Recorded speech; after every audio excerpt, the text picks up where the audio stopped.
يا أيها الذين آمنوا إن جاءكم فاسق بنبأ فتبينوا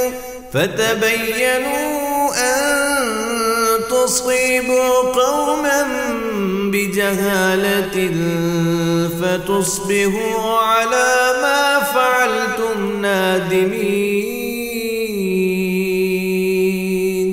وَكَذَلِكَ، اور اسی طرح ما نقل عن بعض المغاربہ، جو بعض اہل مغرب سے یہ نقل کیا گیا ہے، اور یہ اہل مغرب سے مراد ابن حزم ہے۔ بعض مغارب سے مراد کون ہے؟ حافظ ابن حزم رحمۃ اللہ علیہ۔ وہ کیا کہتے ہیں بعض اہل مغارب؟ کہ انہو فضل صحیح مسلم علی صحیح البخاری، کہ انہوں نے مسلم کو صحیح بخاری اس پر ترجیح دی ہے۔ یہ ہے قول اصل میں معارض جمہور کے۔ وہاں تعویل کی گنجائش ہے، یہاں تعویل کی کوئی گنجائش ہے نہیں۔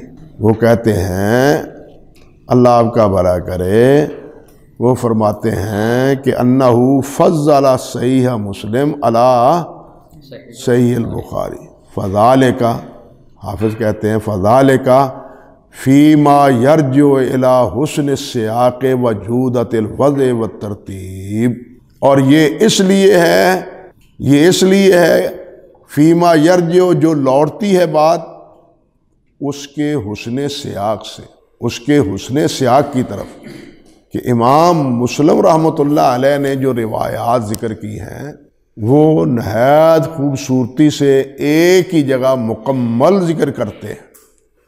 امام بخاری رحمۃ اللہ علیہ تو تقطیع کرتے ہیں، امام بخاری تقطیع کے قائل ہیں اور تقطیع کرتے ہیں، کیونکہ امام بخاری کا مقصد صرف صحت حدیث جمع کرنا نہیں تھا، بلکہ حدیث کی فقہ بھی جمع کرنا امام بخاری کا مقصد تھا۔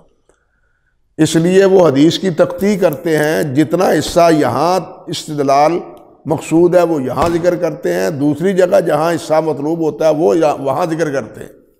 سمجھائی بات یا نہیں؟ یہ کرتے ہیں۔ اور وجودۃ الوضع والترتیب، اور اس کو لکھنے میں اور اس کی ترتیب میں جو اچھا اسلوب اختیار کیا ہے وہ، لیکن اس سے بھی بہتر بات یہ ہے کہ ابن حزم کے نزدیک مسلم اس لیے راجح ہے کہ مسلم میں سوائے چند ایک اقوال کے کہیں کسی کا کوئی قول نہیں، صرف احادیث ہے، اور بخاری میں اقوال بھی ہیں، تعلیقات بھی ہیں، سمجھے یا نہیں؟ اور یہی وہ پس منظر ہے جس کی وجہ سے ابن حزم موطا کو بڑے آخر میں ذکر کرتے ہیں، حالانکہ موطا کے بارے میں امام شافعی کا قول جو ہے وہ آپ کے علم میں ہے کہ اس دور میں سب سے اصح کون سی کتاب ہے؟ موطا ہے، لیکن ابن حزم کیا کہتے ہیں؟ موطا کو لاتے ہیں سنن سے بھی بعد۔ یہ ترتیب الراوی میں آپ دیکھیں گے یا نقط میں آپ دیکھیں گے، موطا کو بہت بعد میں ذکر کرتے ہیں ابن حزم۔ کیوں؟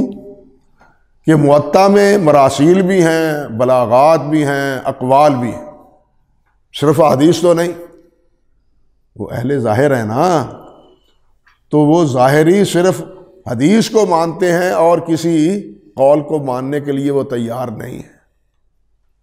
اس لیے بخاری کی جودت وجہ، یعنی صحیح مسلم کی اس صفت کی وجہ سے وہ صحیح مسلم کو راجح کہتے ہیں۔ یہ نہیں کہ وہ اصح اس اعتبار سے ہے کہ اس کی روایات کا درجہ جو ہے وہ صحیح بخاری کی صحت سے بھی بلند تر ہے، یہ مطلب نہیں۔ اگرچہ ظاہری قول یہ ہے، لیکن اس میں بھی یہ تعویل کی گنجائش ہے، اور یہ حقیقتاً یہ ایک اس کا کیا ہے؟ مفہوم ہے، مقصد امام ابن حزم رحمۃ اللہ علیہ کے اس قول کا۔ اگرچہ ظاہراً یہ اس میں انہوں نے ترجیح دی ہے بخاری سے۔ اب یہاں اس حوالے سے مزید اگر دیکھنا چاہیں تو یہ لائیں شیخ الاسلام ابن تیمیہ رحمۃ اللہ علیہ کا مجموع الفتاویٰ 20ویں جلد۔ شیخ فرماتے ہیں رحمۃ اللہ علیہ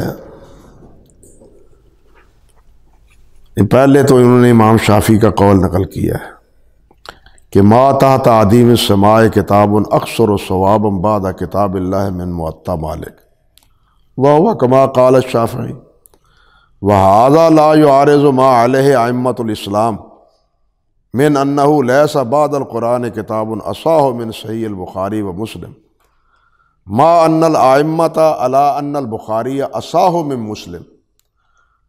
آگے دیکھیے ومن رجح مسلما فإنہ رجحہ بجمع الفاظ الحدیث فی مکان واحد. وہی بات جو میں نے کہی، سمجھے بات؟ فإن ذلك ایسر علی من یرید جمع الفاظ الحدیث. وأما من زعم ان الاحادیث التي انفرد بها مسلم او الرجال الذين انفرد بهم اصح من الاحاديث الذي انفرد بالبخاري ومن الرجال الذين انفرد بهم فهذا غلط لا يشك في عالم. ٹھیک ہے بات؟ كما لا يشك احد ان البخاري اعلم من مسلم بالحديث والعلل والتاريخ وانه افقه منه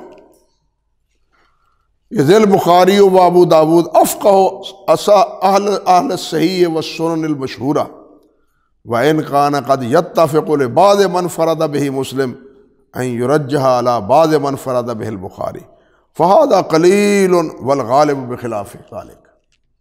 یہ ساری بات آگے بھی اسی طرح پڑھنے کے لائق ہے. یہ 321 صفحہ ہے اور جلد نمبر کیا ہے 20.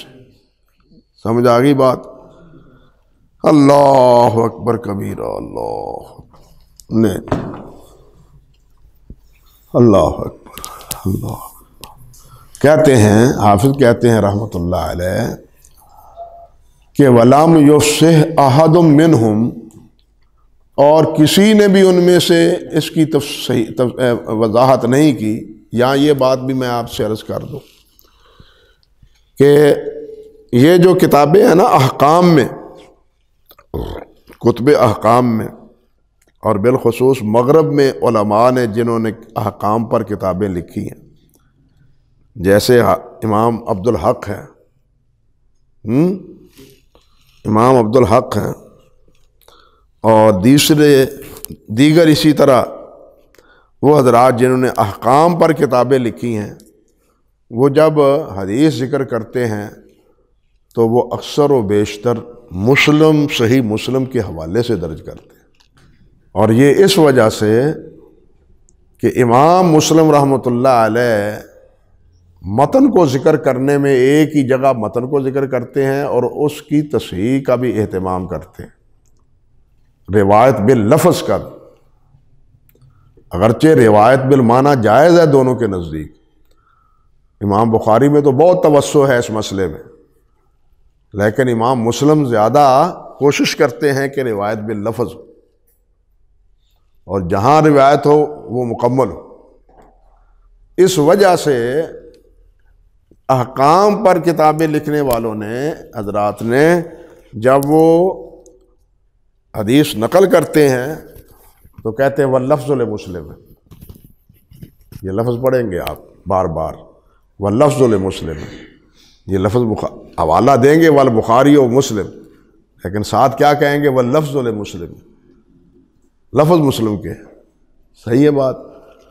تو یہ وجہ ترجیح ہے، یا یہ ایک سبب ہے اہل مغارب کے نزدیک مسلم کی ترجیح کا. لیکن یہ نہیں کہ اس کی احادیث فی الجملہ اور اس کے روات فی الجملہ وہ بخاری کی احادیث اور بخاری کے راویوں سے زیادہ ثقہ اور زیادہ اصح ہے. یہ نہیں، یہی بات یہاں حافظ آگے کہتے ہیں. فرماتے ہیں وَلَمْ يُفْصِحْ أَحَدٌ مِّنْهُمْ بِأَنَّ ذَلِكَ رَاجِعٌ إِلَى الْأَصَحِيَّةِ،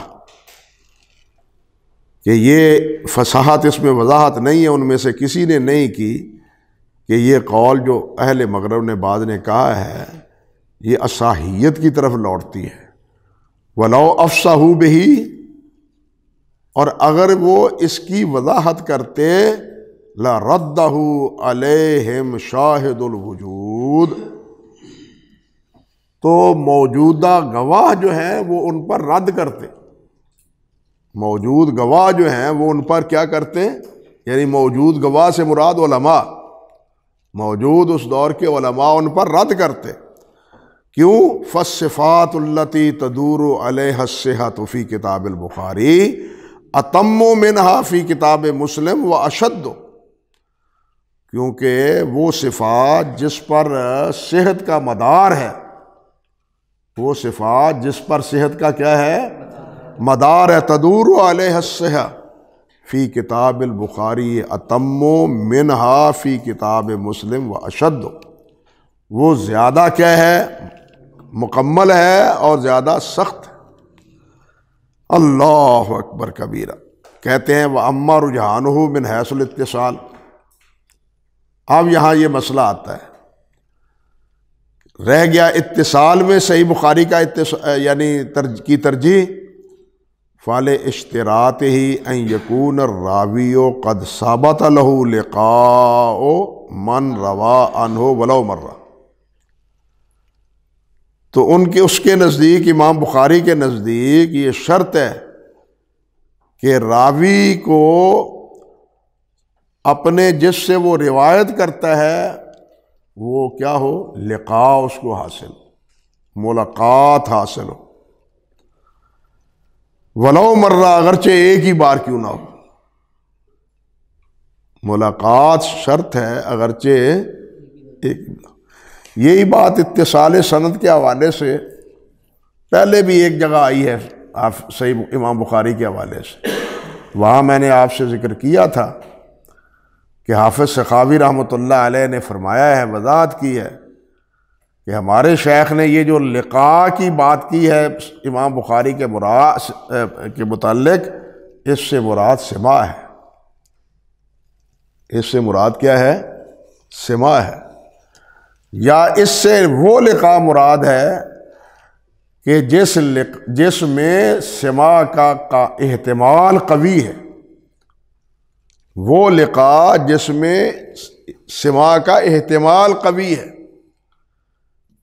محض احتمال نہیں، لقاء نہیں. کیونکہ لقاء میں ضروری نہیں ہوتا کہ ہر ملاقات میں سماع حدیث بھی ہو. بات سمجھے، ہر ملاقات میں سماع بھائی کھانے کی جگہ پر، کھانے کی میز پر، فتوے کے مجلس میں، نماز کے بعد لوگ مسائل پوچھتے ہیں، وہ حدیث بیان کر دیتے ہیں، تو وہ سماع تو نہیں نا. امام علی بن مدینی اپنی کتاب العلل میں کہتے ہیں، صفحہ 125 ہے، حمام بن حارث روا عن ابی الدرداء ولم ينکر لقاؤہ عندنا وقد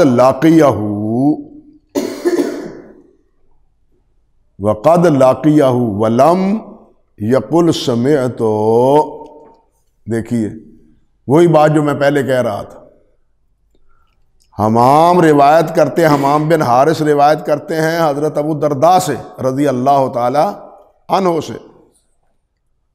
اور ان کے لقاء کا انکار نہیں کیا جا سکتا. وَلَمْ يُنْكَرْ لِقَاؤُهُ عِنْدَنَا، ہمارے نزدیک ان کے لقاء کا انکار نہیں ہے. وَقَدْ لَاقِيَهُ، وہ اس سے ملے ہیں، لیکن وَلَمْ يَقُلْ سَمِعْتُ، کبھی بھی انہوں نے کہا کہ میں نے ان سے سنا ہے. ہر ملاقات کو سماع لازم نہیں. بھئی رسول اللہ صلی اللہ علیہ وسلم سے بھی وہ صحابہ جو ملے ہیں، کیا جن کی ملاقات ہے ان سے سب سے روایت ہے؟ سیدھی سی بات. جو صحابہ کرام بس سب صحابہ ملاقات کی ہے، حتیٰ کہ آپ دیکھیے مروان ہے، مروان بن حکم ہے، اس کے بارے میں بڑا اختلاف ہے کہ وہ صحابی ہیں یا نہیں صحابی، لیکن مروان خود انکار کرتے ہیں کہ میں نے نبی صلی اللہ علیہ وسلم سے کچھ نہیں سنا. ملاقات ہے، دیکھا ہے، سنا نہیں ہے. اس لیے ملاقات اور ہے، سماع اور ہے۔ اسی طرح امام علی بن مدینی فرماتے ہیں صفحہ 86 پر، قیس بن ابی حازم سامع من ابی بکر و عمر و عثمان، پھر کہتے ہیں وقیل لعلی ہؤلاء کلہم سامع منہم، کہ ان قیس بن ابی حازم نے کیا ان تمام سے سنا ہے؟ تو انہوں نے کیا کہا؟ قیس بن ابی حازم سمان قال نعم سامع منہم سمان ولولا ذالک لم نعد لہ سمان، اگر سنا نہ ہوتا تو ہم ان کا سماع قبول، انہوں نے سماع کی صراحت نہیں کی، ملاقات کی ہے، سماع ہم کہتے ہیں سماع ہے۔ شاگرد پوچھتا ہے کہ ان تمام نے سنا ہے؟ ہم بالکل سنا ہے، اگر نہ سنا ہوتا تو ہم سماع کو شمار نہ کرتے، لقات کو مان لیتے، سماع کا انکار کرتے، لیکن سنا ہے ان سے۔ یہ چیزیں بتلاتی ہیں کہ امام صاحب امام علی بن مدینی وہ کس کا انکار کرتے تھے؟ سماع کا انکار کرتے، ماذ لقاء کا نہیں۔ اللہ اکبر کبیرہ، اللہ اکبر۔ یہاں یہ بات بھی دیکھیے کہ حافظ رحمۃ اللہ علیہ نے فتح الباری کے مقدمہ میں، پکڑیے مقدمہ پہلی، یہاں کہتے ہیں حافظ رحمۃ اللہ علیہ وباقیہ ما یتعلق بالاتصال، یہاں جو بات ہے یہاں تفصیلاً ہے، وَهُوَ الْوَجْهُ الْخَامِسُ وَذَلِكَ أَنَّ مُسْلِمًا كَانَ مَذْهَبُهُ عَلَى مَا سَرَّ بِهِ فِي مُقَدِّمَةِ صَحِيحِهِ وَبَالَغَ فِي الرَّدِّ عَلَى مَنْ خَالَفَهُ أَنَّ الْإِسْنَادَ الْمُعَنَّنَ لَهُ حُكْمُ الْاِتِّصَالِ إِذَا تَعَاصَرَ الْمُعَنَّنُ وَمَنْ عَنْعَنَ عَنْهُ، سمجھ رہے ہیں نا؟ وَإِن لَمْ يَثْبُتْ اجتماعهما إِلَّا إِنْ كَانَ الْمُعَنَّنُ مُدَلِّسًا، وہ معنن روایت کرنے والا مدلس نہ ہو، معاصر ہو، مدلس نہ ہو، معاصر ہو، تو وہ معنن روایت محمول علی السماع ہے۔ سمجھ گیا بات؟ کہتے ہیں والبخاری لا یعمل ذلک علی الاتصال، امام بخاری اس کو اتصال پر محمول نہیں کرتے، حتی یثبت اجتماعہما ولو مرۃ، وقد اظہر البخاری هذا المذهب في تاریخه وجرى عليه في صحیحه واکثر منه حتى انه ربما خرج الحديث الذي لا تعلق له بالباب جملة الا ليبين سماع راو من شيخه، الا ليبين سماع راو من شيخه، کئی دفعہ بعض اس لیے روایت ذکر کرتے ہیں تاکہ ان کا سماع ذکر کریں، روایت ذکر کرتے ہیں، وہ راوی مدلس نہیں ہوتا۔ اور یہاں یہ بھی سمجھ لیں کہ جہاں بھی امام بخاری رحمۃ اللہ علیہ نے یہ سماع ثابت کیا ہے، لازم نہیں ہے کہ وہ مدلس ہو، بعض کو یہ بھی غلطی لگی ہے کہ جس مدلس کے بارے میں ہی امام بخاری جو ہے نا وہ سماع کی صراحت کرتے ہیں، یہ بھی بعض کو غلطی لگی ہے۔ ہاں اب کیا کہوں کس نے کہی ہے یہ؟ بہرحال یہ کہا ایک بعد نے بعض راویوں کے بارے میں کہ دیکھیے یہ مدلس ہے، اور امام بخاری تصریح سماع کرتے ہیں، حالانکہ امام بخاری رحمۃ اللہ علیہ صرف مدلس کے بارے میں تصریح سماع نہیں کرتے، معانان روایت کے بارے میں بھی جس میں شبہ ہوتا ہے انقطاع کا، اس کے اتصال کی وضاحت کر دیتے ہیں، سماع کی وضاحت کر دیتے ہیں۔ بات سمجھ گئے یا نہیں سمجھے؟ لِيُبَيِّنَ سِمَاعَ رَاوٍ مِّن شَيْخِهِ لِكَوْنِهِ قَدْ أَخْرَجَ لَهُ قَبْلَ ذَلِكَ شَيْئًا مُعَنَّنًا، آگے کہتے ہیں وَسَتَرَى ذَلِكَ وَاضِحًا فِي أَمْكَانِهِ إِن شاء اللہ تعالی، یہ ساری بات آگے بھی یہ بات ہے۔ تو اسی طرح حافظ رحمۃ اللہ علیہ نے نقط میں یہ بات کہی، اور وہاں نقط میں صرف اجتماع ولو مرتن جو یہاں کہا ہے پہلے، صرف وہ لفظ ہیں، جو آگے بات ہے کہ وہ سماع ذکر کرتے ہیں وہ نہیں۔ اس لیے محض امام بخاری کے نزدیک کیا ہے، ملاقات کافی نہیں بلکہ سماع کا، سماع کی صراحت۔ اب یہاں ایک اشکال یہ ہے کہ امام بخاری رحمۃ اللہ علیہ ایک جگہ فرماتے ہیں، آنف رحمۃ اللہ علیہ کے بارے میں ان کی روایت لائے ہیں، ان کا ذکر کیا ہے حضرت عائشہ کی روایت سے۔ حضرت عائشہ سے روایت کرتے ہیں آنف یا نہیں؟